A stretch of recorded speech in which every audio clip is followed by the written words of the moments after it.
Is it digital? Is it physical? It's art. If you are fortunate enough to be born with a gift, it is also your responsibility to share that gift, not only to benefit yourself, but to benefit others, your people, your community. Live with your work, artists. See which ones are misbehaving, which ones are sitting around your studio that need more attention. The ones you notice you just did and that came out of habit, not disruption or uncertainty. The answer is a direct connection. Put your artwork in front of others as much as you can. And of course, use a website, use any means necessary to get your artwork in front. You don't know what's working until you try. You just keep going. There's no choice, right? There's no choice. Yeah. And you can't be a victim because then you're not going to keep going. I think posting online and just telling people like, I'm going to do this thing for 365 days. That is motivating. That's exciting. You are musical. You are artistic. We all have a gift. We all have a gift. We just have to find it.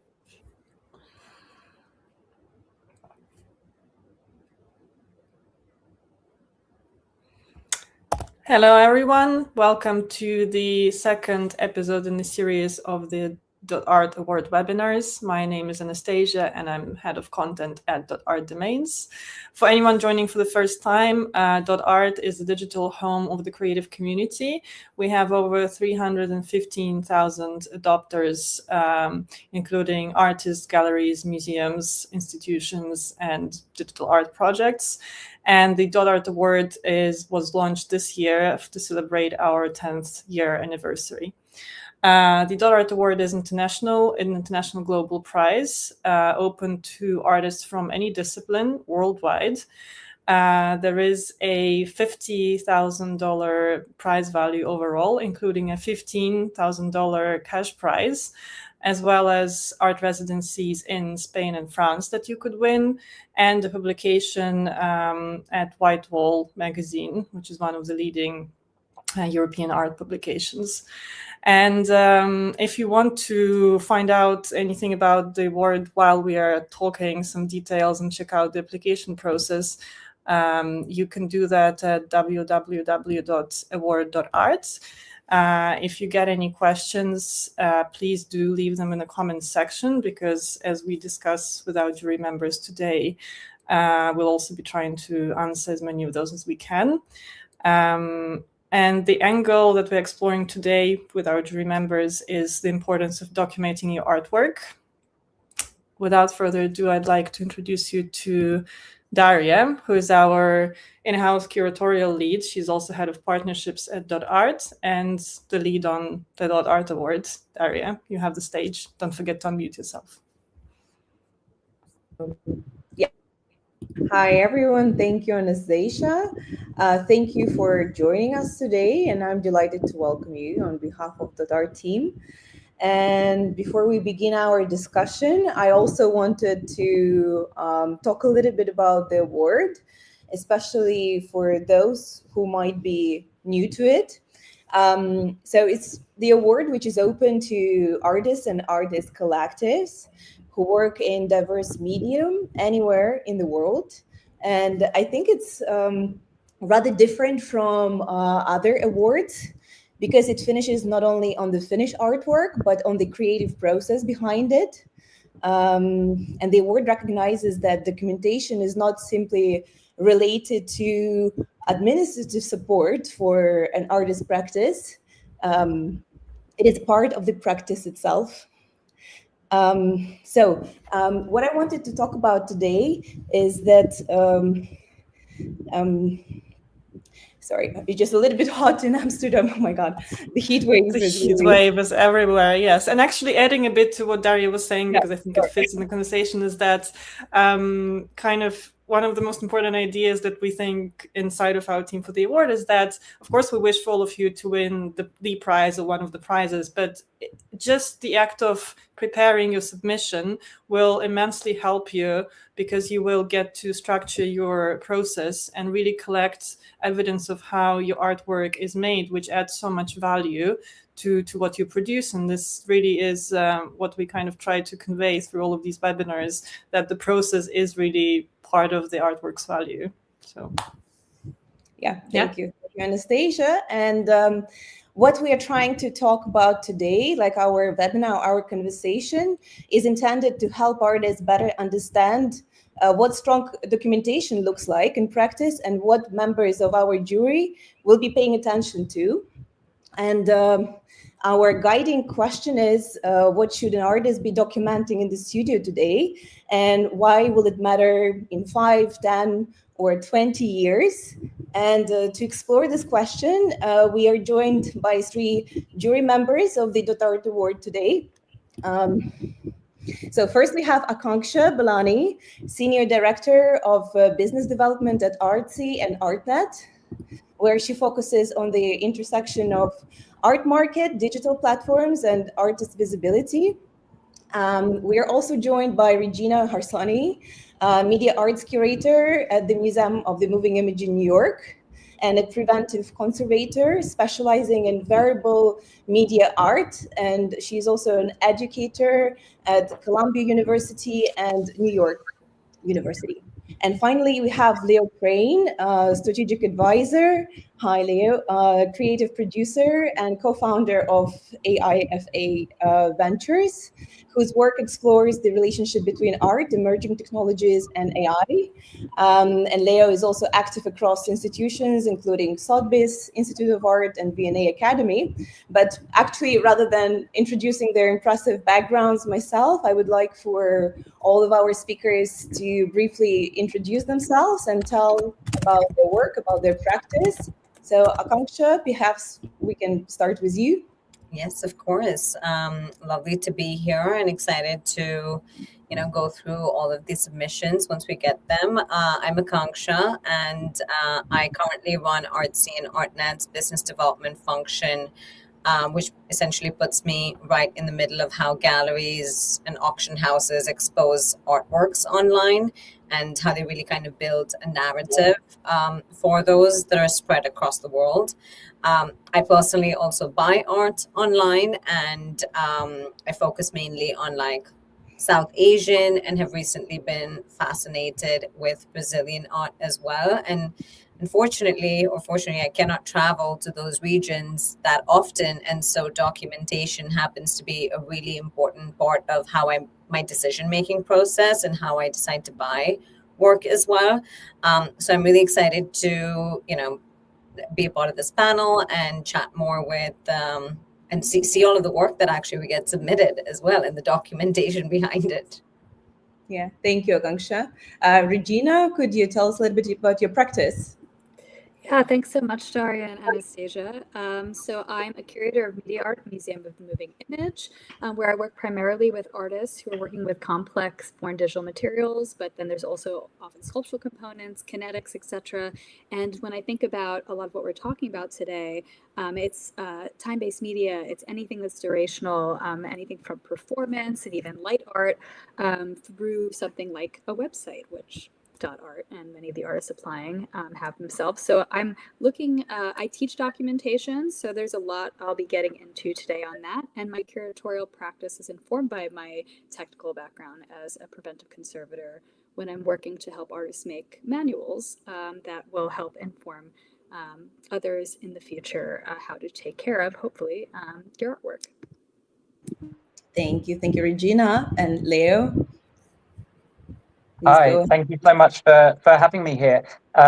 Like the other 2 jurors have mentioned, I'm really excited about what we're going to receive and going through the submissions. I feel it's a real moment for documentation and archives in the art world. So I work myself as an artist. I run a studio that specializes in animation that connects very traditional and old practices like charcoal with new technologies from anything from CGI through to AI. But I also work in the art world. I teach, and since I submitted my bio to you, I have become Global Director of International Development at the Amena Foundation, which is a global leadership foundation that looks at how art and artists play a role in civic society.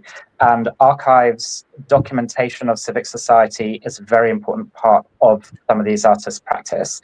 So for both from a digital perspective, where there's a lot of concerns around authorship and ownership, and documentation can help that, but also from a non-digital perspective in the civic society angle, how artists deal with archives in order to shape society at large. Both those things are very exciting for me, and I hope that we can discuss them today. Thank you. Thank you so much, everyone. And yeah, let's start our conversation. And there are a couple of questions I would like maybe everyone to think about. So when did you think like documentation stopped being something that happens after the artwork, and also sort of became a part of the artwork itself? Because I think a lot of artists these days treat documentation this way, right? So I don't know, maybe you guys have some examples of it, or just any kind of thoughts in relation to that statement. So I don't know, Akanksha, maybe you have. Yeah, sure. I think for me, documentation became really important when I would go and visit a studio for an artist. So just visiting a studio made me understand their process a little bit better. And it was kind of fascinating to see what goes into actually creating the final product and the final like piece that I'm purchasing as well. I also started, asking for documentation when I was considering buying a piece, because it made, like I said, it made a big difference to my purchasing decision, because I wanted to see where are the areas that the artist sort of, went down a specific pathway and then decided that this is not the right place. Instead, we should go down, this other path instead. And so that process really kind of fascinated me itself. And so it started almost with doing studio visits, and then not being able to do as many studio visits, to asking for all of this information instead. I feel like the final like piece and the final artwork, those images are already provided by the gallery or the seller, and only the artist can actually provide information about the actual process, and that's what's interesting. Mm-hmm. Thank you. Regina, maybe you can also. Sure. I mean, archival practice as a genre of contemporary art has been around for a very long time now. I feel so bad forgetting the artist's name, because it was one of my favorite pieces in the Greater New York show at PS1 for anybody who can go see it in New York. But there was an artist who had this huge vitrine and has this obsession with documenting, I believe it's shells, and then creating a language out of those shells, and so almost like databasing also is kind of part of this like archival process and artist process that we're seeing more and more. However, I'll say that not enough of it is happening from a pure documentation perspective. So I love this question, because I'm not seeing nearly enough. But as somebody who's thinking on the conservation side and on the curatorial side, I am so informed by the artist process. I like writing about the artist process. And so if artists can learn to love documenting process while making a work, like it's better for everyone. And it may help them feel also better informed about their own work. So for example, I'll talk to artists and I'll ask them like, what is the artwork? And that seems like a very simple question, but when I do that, often they need time to think about that, even if they've been working on it for X amount of time. So I do want to see more and more of this integration, because it's going to also make the artist more strongly articulate their own practice to others. Yeah, thank you. Thank you. Leo? So I understood your question slightly differently, and just thinking about it from an artist's point of view, as how an archive or documentation actually is a thing that you look at, experience, appreciate as the artwork itself. And when I was thinking about that, I thought of the creation of the myth of the lone genius artist. This is something that happened very much in the Renaissance. It resurged in the 19th century. This idea that there is this divine inspiration that comes down and inhabits individuals, and they miraculously create something that then elicits emotion.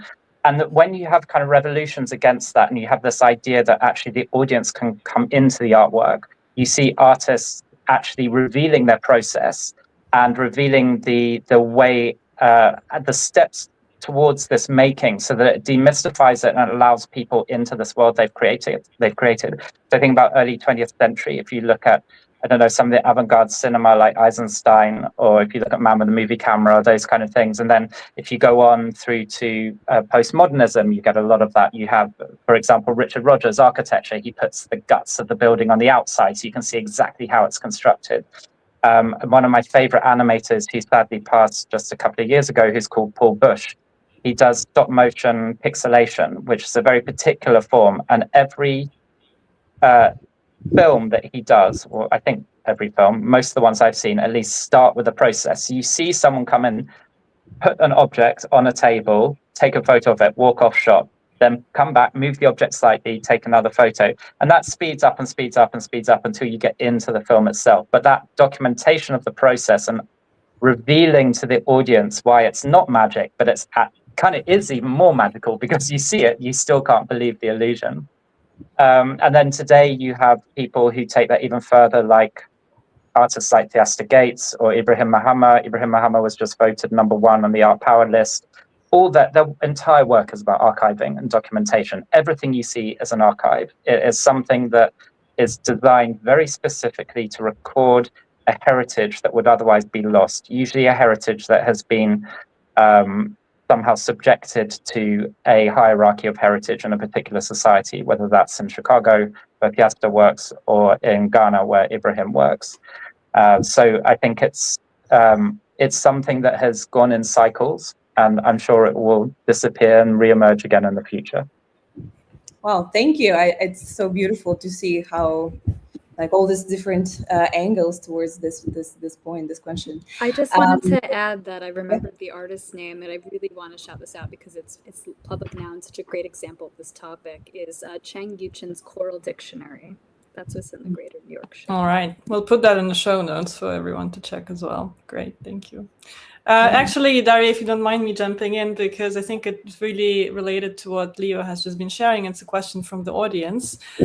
We have somebody asking, for AI-driven practices, what should artists document beyond the final work? Prompts, iterations, failures, ethics, to secure authorship, provenance, and value in the future.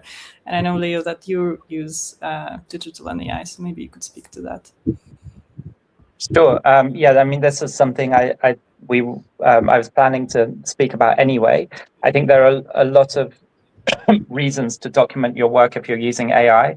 Part of which is that there's a great sensitivity, as I'm sure you're all aware, around ownership and authorship, and where data sets are coming from, and whether or not you're exploiting someone else's work in order to create your own work.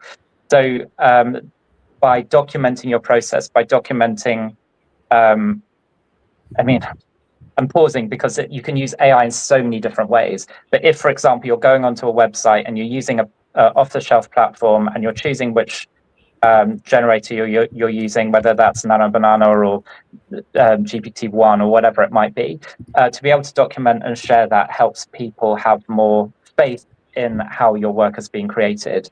If you're kind of doing a deeper dive and you're creating your own data sets and perhaps using pipeline workflows where you're creating your own AI pipelines as well, you might want to keep some of that a little more quiet, because so much of the work goes into that. And unless you're a great fan of open source, which a lot of AI artists are, in which case sharing that is being part of the community, and being part of the community is as much kind of a part of the artistic experience as the creation of the work. So many different things. I think first, in terms of protecting your work for the long term, being able to show what your source material is and how it was used will mitigate against people in the future challenging your own authorship and ownership of that work. Yeah, thank you, Leo. And then just staying for a bit in the AI, let's say, topic, I have another question for you. Do you think future collectors and institutions will also sort of like expect artists to document their AI workflows? I think so. I would be interested to hear what Regina has to say on this as well, because some of it will be to do with conservation issues, knowing what partly what hardware is needed to keep the work accessible, but also just there are questions, and this is a whole other conversation to have about what actually is the artwork. Is the artwork the prompt, the process, or is it the final output? Is it the data set?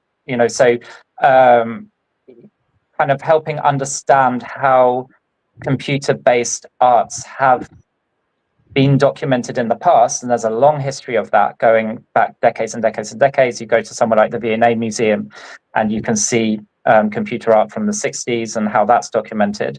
That can help you understand a bit about how a museum will need to hold the work in order to make it accessible and understandable. Can I pass that over to Regina, though? Yeah, please.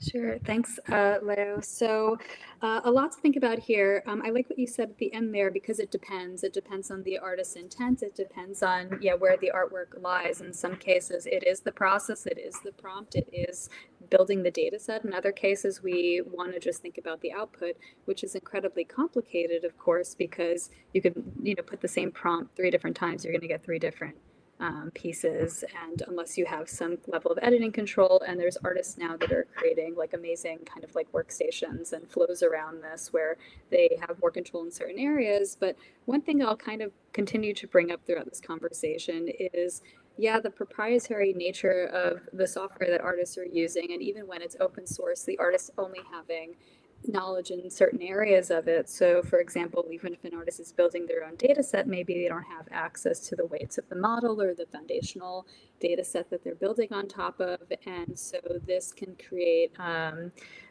problems in the future for certain types of conservation intervention around the work. So my advice to anybody listening is think about that with the models that you're using.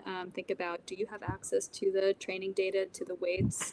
And if not, it's not so different than working with non-archival formats elsewhere in your process of work, and thinking about like what you have access to and don't have access to, and how that compromises the piece. So hopefully that makes sense. Yeah, thank you, Regina. And I was just curious, have you ever encountered situations when the artist's notes, sketches, emails, or maybe some technical files became maybe even like as important as the artwork itself?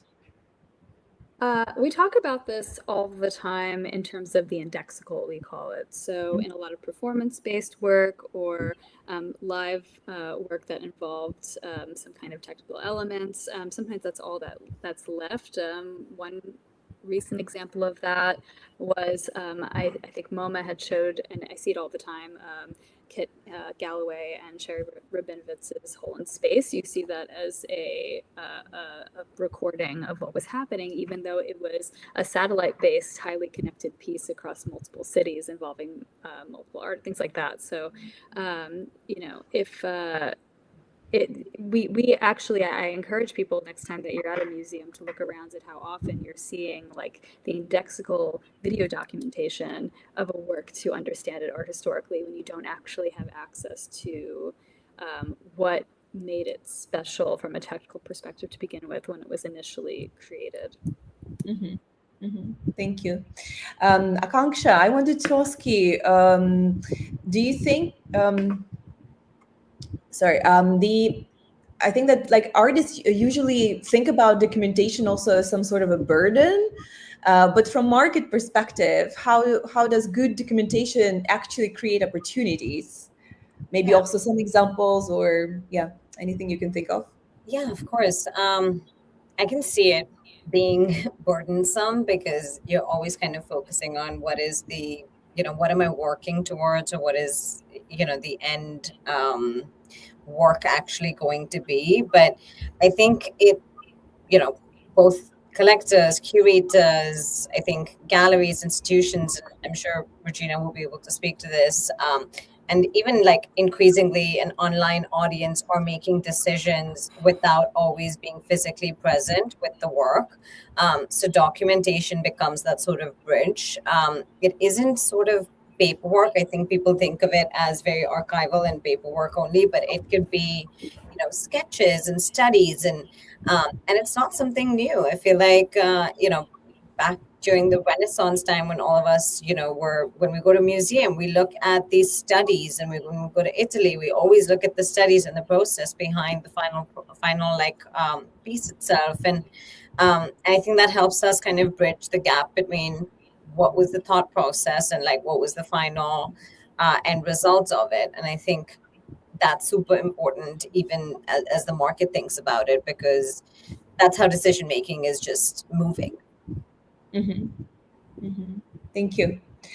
Back to you, Regina. I had a question, what is the most common reason contemporary digital artworks become difficult or impossible to preserve? Are there any? Yeah, I mean, this comes back to what I was kind of teeing up for with the conversation around machine learning artists that are engaging in machine learning. Is the reality is, for much work that involves especially some kind of digital component or computation component, it is a victim to supply and demand on some level, or even, shall I say, corporate greed. And we call this in conservation a third-party dependency. So most artists are working with materials that they did not create, that they do not have license to, access to. It's proprietary. And so artists should really pay attention to how many third-party dependencies they're working with that they don't have the full source code to, access to. Maybe the file format is even proprietary. For example, an MP4 is technically owned by somebody, right? Like that is a codec, as a container. And so how does this potentially compromise the work? Many artists are working with non-archival file formats to begin with. For example, a JPEG, which we hear a lot about, is a lossy, compressed file format that has different risks. It has different dependencies to being able to be preserved into the future. We lose the data. Lossy meaning that I can't as conservator access all the original bits of that file to migrate it to something new in the future. So these are things that artists should think about. Maybe some of you have heard the term bit rot or link rot. In a way, these are ephemeral materials, even when the artist does not intend for them to have been ephemeral materials. And then when it comes to more sculptural, tangible components, maybe the parts are cheaper. Sometimes a lot of this technical work can be quite expensive. It breaks down. I just worked with an amazing artist who used servos. Servos are like little robotic motors that we see in some of these artworks, and they broke down quite a few times during the show. And this is something that no curator that works with these materials is a stranger to. So yeah, just think about the concept of third-party dependency when making your artwork, and don't feel bad if you need to use a third-party dependency. It's rampant, but documenting that is really helpful for all of us. Mm-hmm. Can I add one thing to that? Just in case anyone is really interested, the British Library Sound Archives is incredible. Have you ever been there, Regina? No, but I know of it, yeah. And so they keep multiple copies of every piece of hardware going back, I think the earliest is mid-19th century or something, so that they can, because for sound particularly, you have a physical object and the sound can only be released if it's played on another piece of hardware. So they have, it's 2 floors just full of junk, which they need in order to repair hardware that goes either it's obsolete or it something wears out, and it's incredible. This is such a good point, because sometimes, and maybe I'll talk about this a little more later, it's not just the components that make up the artwork, but the playback materials. The playback hardware is really essential to think about as an artist, because that absolutely becomes obsolete. Thank you. And Leah, I also want to ask you, what do you think artists should be documenting right now? Maybe they kind of forget about something, but maybe we can point it out, maybe something not extremely obvious.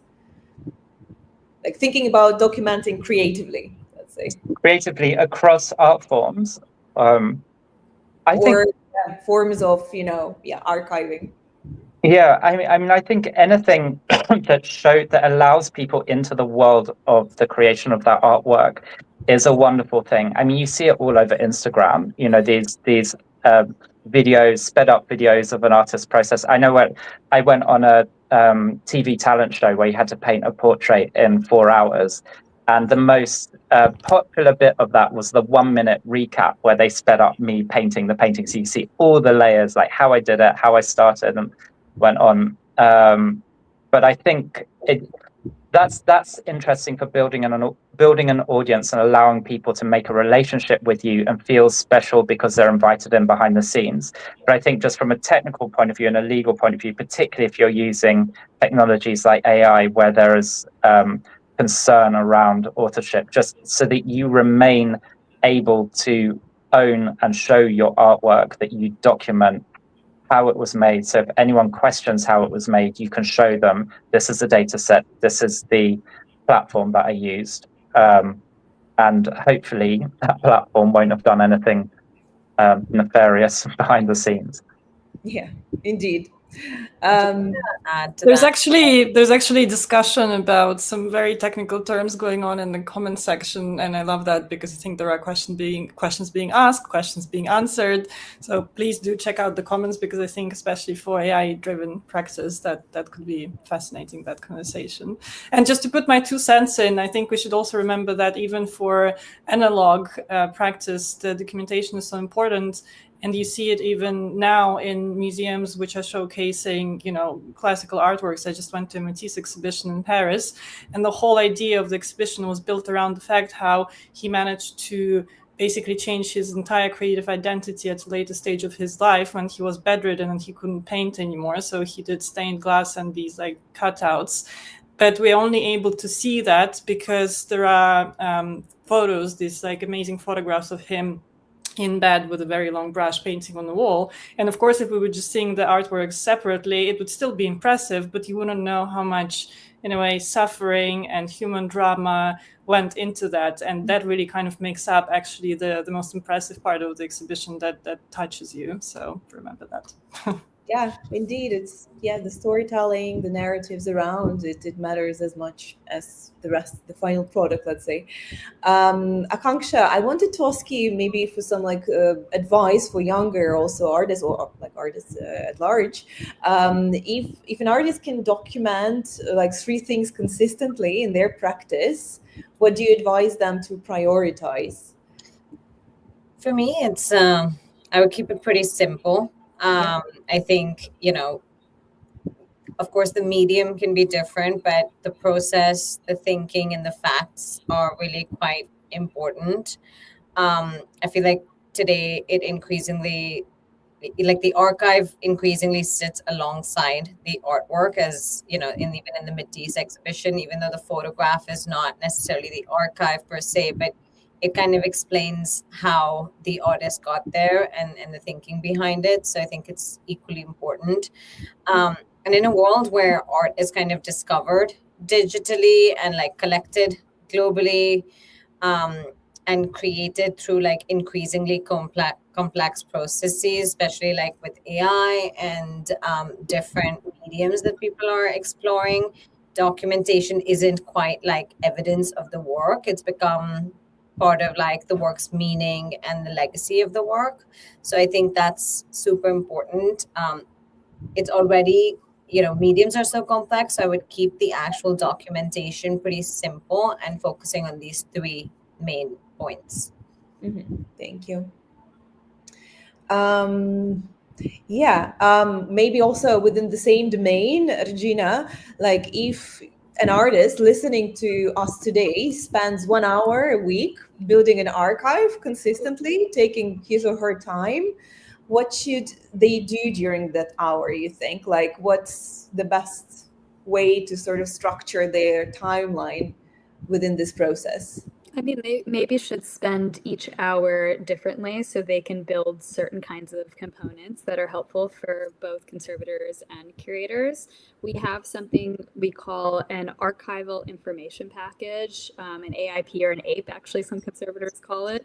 And what it is it includes a manual, so definitely take some time to write out a manual. But the issue with this that I always teach is that what you put in is what you get out of it. So I don't expect artists to blindly understand what should go into that manual, but there's plenty of resources online that can help with that just by even knowing the term archival information information package. So working on a manual, and you might want to ask yourself some technical questions or have a colleague ask you some technical questions to help really tease out what kind of information you should be entering in there on that. But for me, what I want to see from that is you to understand as an artist, like what is essential to the work? Yeah, what is the artwork? What are the components that are essential to making it that thing? And the like Aristotelian sense of, you know, what is a horse? If I remove the mane, if I remove, you know, its legs, like when does it stop being a horse? So just asking that question and writing that down. What's dedicated? So like we were talking about with playback material, what was like the preferred speaker that may be used in your sound piece? I want to even know the serial number to that, as much of that information written down. And then what can be historical? And so this requires some future-oriented thinking, thinking about, well, I'm probably using a material that's likely to not be supported in 5 years, but I still want the public to understand that component because it's important to my work, even if I do have to migrate it and update it in some way and version control it. And so writing that out, like what is important historically to the piece that you recognize is mutable to the piece. So just having those things broken down. And then finally, like, as we've kind of all been talking about, supplemental documentation. So this is photographs of the piece as you're making it, video documentation of the piece as you're making it, maybe even including like what we call iterations. At each time it's exhibited, you should be adding photos of that or schematics. So this is not just the minimum, this is kind of everything, but maybe as you're listening to this, you're thinking about what you could work on for an hour starting this week based on that. And just getting started is what matters. Mm-hmm. Thank you. Wonderful advice. And actually, I want to ask Leo the same question. I'm sure you can come up with something creative. Well, I think Regina said some really important points there. So rather than repeat what she's just said, to take it from a different perspective and think about in the future, if you go to a museum and think about what makes a work important, a historical work important, so often it's about how that work reflects something about the time and place in which it was made. So why does the museum consider it a relevant object to tell us about that civic society at that moment? So, for example, when I think my uncle was a painter called Aubrey Williams, his paintings are now mostly held at Tate in London. And when his archive, when they first came to look at his works, to bring them into the museum, what they were most fascinated with was the ephemera, the letters, the diaries, because they told so much around why these works were made. So, for example, he painted a very incongruous cubist nude, a very large cubist nude. On its own, it's a beautiful painting. It doesn't fit with his oeuvre particularly well. But when you read the letter that he wrote home, having met Picasso in Paris, and realized what a kind of racist, misogynist guy he was. and then he immediately returned to his studio in London and painted a knockout cubist nude just to show that anyone could paint these cubist nudes and Picasso's overrated. Then the painting becomes totally different. And it has a place in society that you don't get without that archival documentation around it. Mm-hmm. Okay, wonderful. Thank you so much. Yeah, and we also wanted to talk about maybe some advice for those who are applying for the Art Award. Akanksha, maybe you have some advice on that. You're mute. Yeah. Sorry about that. I can talk about like what my expectation is or what I'm looking for, and I think maybe that could be helpful. It's, you know, when I look at an archive, I think the most valuable material is rarely like the polished final images that I'm seeing. It's, you know, what helps me understand the work is kind of the evidence of decision making. So, you know, in a physical piece, that would be sketches or iterations, and then research references or studio photographs. With AI, I think it would be like the prompts, the conversations that you've had, the moments where you've kind of changed directions as well. And those materials kind of reveal the intent and show how the work has evolved instead. You know, we may have beautiful documentation of the object, but very little documentation exists of the thinking behind it. So I'd also love to see like a 1-minute video or a voice note, or a short written reflection provides kind of insight as well. The questions that I would like think about is, why was this made? Why did you think of this? How did you think of this? What problem were you trying to solve? What is the message you're trying to convey? And like, what are the choices that mattered to you when thinking about this? Yeah, well, makes a lot of sense. Regina, maybe also some advice for those applying. Yeah, I think I love the variety of us, like, and our interests in this, because I'm coming at this from a pretty different angle. I'm interested in artists who maybe are more conceptual and inherently recognize that the website itself is not an archive, in a technical sense, right? And so kind of like playing with that a little bit, and how do you translate your art practice as a whole to the concept of the website as a container, as a support in itself, and how in some conceptual format can you exhibit the theme of documentation in a less literal way? Because that's what's going to catch my eye. Mm-hmm. Wonderful. Leo, any advice? I think I'm always looking for a story, something to hook me in. And so I think of documentation like documentary, like, when you see a great story that takes you from A to B, there's got to be jeopardy. So, those moments where maybe you almost failed, or, just those coming back to the idea of the core concept, the message, how that might shift along the journey, and how you might discover something along the way that was totally unexpected, but something that really brings us into this story, that allows us to travel with you, so that by the time we get to the final artwork, we feel like we've gone on a great journey. And I think the best artworks are a battleground. The long processes where you win things, you lose things, you get things back, and that's where you get tension, time baked into an artwork, all these exciting things that can be revealed through fantastic storytelling. And I hope to see some fantastic stories behind these artworks. Wow, that's such a nice also comment. And I was also right away imagining some dramaturgy, building up catharsis. I don't know what else is happening, but yeah, we're looking forward. Anastasia, I think you had some question as well, right? Well, actually, before I ask my final question to our speakers, there's one more question from the audience that perhaps we could address. It's again about AI and IP rights, but I think it might be important. How can AI artists document the process so the work is understood as authored creative IP, not just machine output? So everyone wants to know that. Leo, Regina, up to you. I mean, I'm happy to jump in on that. I think there are a lot of questions still around the use of data in AI, and maybe we can't be 100% certain at this stage about how that's going to shift in different jurisdictions in the world. But I think what I can say is to hold tight to the principles of copyright. Are you creating something that is demonstrably original? Are you adding value to your source material and transforming it into something truly creative? And if you are, then I think you can be confident in presenting that as your own original artwork.